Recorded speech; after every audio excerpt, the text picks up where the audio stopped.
Bienvenue sur le podcast du site cétacé.info. C'est le site pour découvrir, s'informer et puis échanger sur les baleines, dauphins, cachalots, orques et marsouins.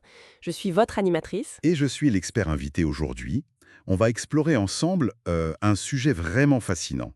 La baleine bleue. Oui, Balaloptera musculus. On a regardé un peu ce qui se dit dessus et l'idée c'est de voir ce qui la rend si spéciale, si unique. Tout à fait.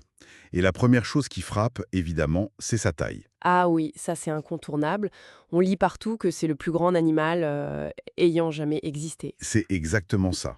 Plus grand que tout ce qu'on connaît, y compris les plus grands dinosaures.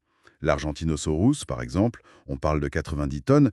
La baleine bleue, elle dépasse ça largement. D'accord. Et concrètement, ça représente quoi, ces dimensions? Ben, imaginez euh, une longueur qui peut aller jusqu'à 30 mètres, voire parfois 33 et demi. 30 mètres, c'est... C'est l'équivalent de 3 bus mis bout à bout, quoi. Ah oui, d'accord. 3 bus. Et le poids? Alors le poids, en moyenne, on est entre 130 et 170 tonnes. 170 tonnes. Oui.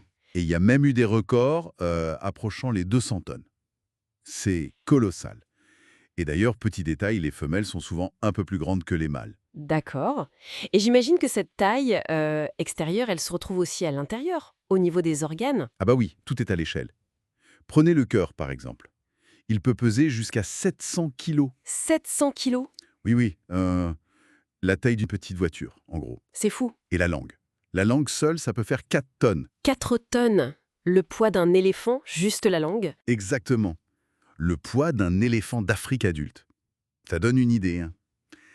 De la machine, quoi. Ça permet de mieux réaliser. Et du coup, une telle masse, ça mange quoi alors? Alors ça, c'est assez étonnant. Elle se nourrit principalement de krill. Du krill, ces toutes petites crevettes. Oui, voilà, ces minuscules crustacés de quelques centimètres, hein. Mais elle en mange des quantités absolument énormes. J'imagine, oui. Ça représente combien par jour à peu près? Dans les périodes où elle s'alimente beaucoup, ça peut monter jusqu'à 3600 kilos, presque 4 tonnes. Par jour? 4 tonnes de krill par jour. Et comment elle fait pour attraper tout ça? C'est si petit? Ben, elle a une technique de filtration. Elle ouvre grand la bouche, elle engouffre une quantité d'eau énorme, avec le krill dedans. On parle de dizaines de milliers de litres. D'accord. Et ensuite, elle expulse l'eau à travers ses fanons. Ah oui, les fanons. Ces sortes de peignes. C'est ça. De grandes lames qui pendent de la mâchoire supérieure. Et ça retient le krill. L'eau sort, la nourriture reste. C'est très efficace. Fascinant. Et on les trouve où, ces baleines bleues? Elles sont partout, pratiquement, dans tous les océans du monde, sauf vraiment l'océan Arctique. Elles aiment bien les eaux froides, riches en nourriture près des pôles, pour manger, quoi. Et elles y restent tout le temps? Non, ce sont de grandes migratrices. Elles font des milliers de kilomètres entre ces zones d'alimentation froides et puis des eaux plus chaudes, tropicales ou subtropicales, pour la reproduction. D'accord, donc des voyages immenses. Hmm. Ce qui suppose qu'elles communiquent sur de longues distances. On dit qu'elles sont bruyantes. Ah oui, et comment? Elles détiennent un autre record. Le son animal le plus puissant, ça peut atteindre 188 décibels. 198 décibels. C'est plus qu'un avion au décollage, ça. Exactement. Ce sont des sons très graves, très basse fréquence. Souvent, on ne les entend même pas à nous, sans matériel spécial. Mais dans l'eau, ça porte extrêmement loin. Ah oui, sur quelle distance? On estime que ça peut être entendu à plus de 1600 km. 1600 kilomètres.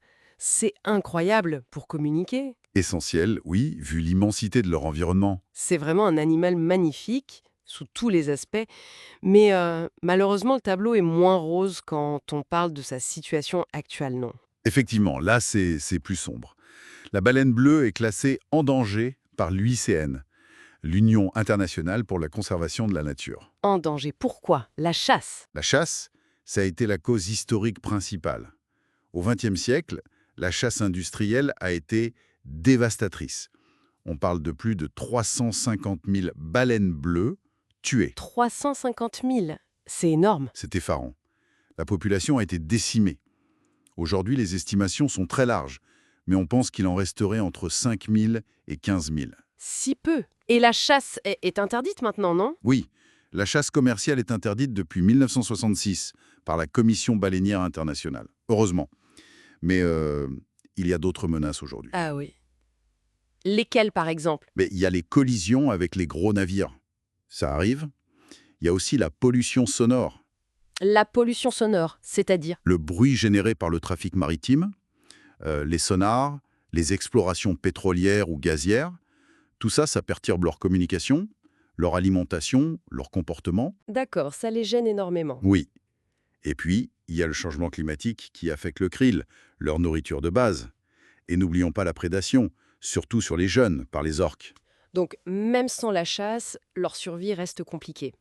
Est-ce qu'on fait des choses pour les protéger? Oui, heureusement. Il y a l'interdiction de la chasse, bien sûr, mais aussi des zones marines protégées, des règles pour essayer de limiter les risques de collision, ou le bruit sous-marin dans certains endroits. Et beaucoup de recherches pour mieux comprendre comment elles vivent et comment les aider. Mais ça prendra du temps, j'imagine. Ah oui, remonter une population qui a été réduite à ce point, c'est un travail de très longue haleine.